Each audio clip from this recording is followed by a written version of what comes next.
Vous allez bien, Robert? Oui, je vais bien. Je commence à imaginer un peu de quoi on va parler, là.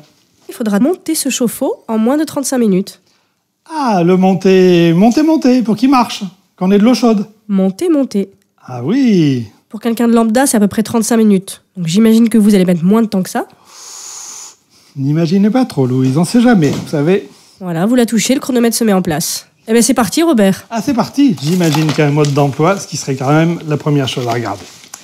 Normalement, sans mode d'emploi, on peut rien faire. Un bon chauffe-eau, pour moi, d'abord, il chauffe correctement l'eau. Il chauffe l'eau à la bonne température. Alors ça, c'est aussi un problème de réglage.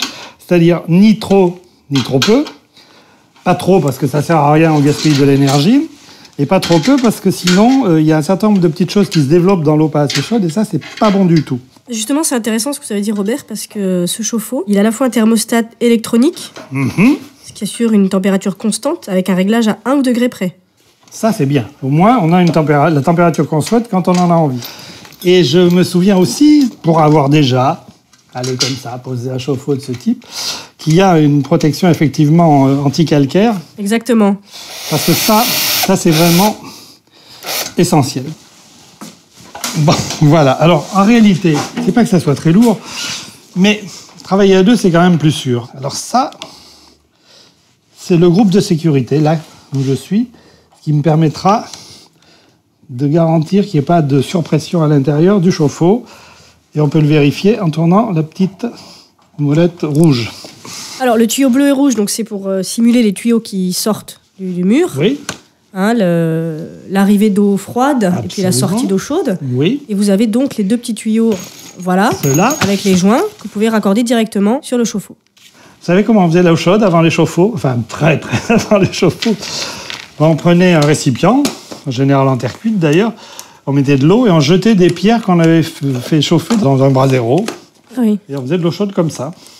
Comme dans un sauna, quoi. Voilà, exactement. Mais là, on est technique. Donc voilà, mon eau, elle arrive. Voilà. La froide, la chaude. Alors tout simplement, c'est facile parce que le bleu va avec la petite bague bleue, le rouge avec la petite bague rouge. Je suis sûr de ne pas me tromper. Le raccordement, c'est facile. Les fils vont avec les fils, c'est-à-dire le marron qui est la phase avec le marron, le bleu qui est le neutre avec le bleu et le vert et jaune avec le vert et jaune.